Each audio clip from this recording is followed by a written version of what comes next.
સુરત શહેરમાં એક પરિણીતા લગ્નના 9 મહિનામાં જ દહેજના ખપ્પરમાં હોમાઈ ગઈ છે. સાસરિયાઓની દહેજની માંગણીથી ત્રસ્ત 21 વર્ષીય પરિણીતાએ ગળે ફાંસો ખાઈને જિંદગી ટૂંકાવી છે.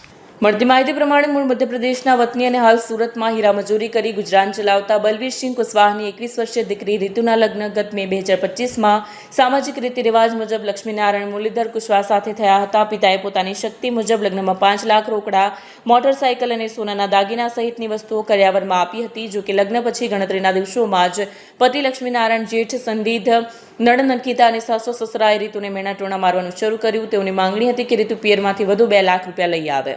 ગત 28 ફેબ્રુઆરી 2024ના રોજ મોડી રાત્રે જમાઈ લક્ષ્મીનારાયણ રીતુના પિતાને ફોન કરી ટૂંકમાં જણાવ્યું કે તમારી દીકરી લટકીને મરી ગઈ છે. આ સાંભળી પિતાના પગ નીચેથી જમીન સરકી ગઈ.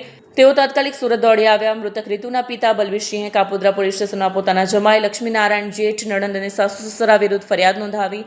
પિતાનો આક્ષેપ છે કે સાસરિયાઓનો અસહ્ય ત્રાસ અને દહેજની માંગણીથી કંટાળીને જ તેમની દીકરીએ અંતિમ પગલું ભર્યું છે.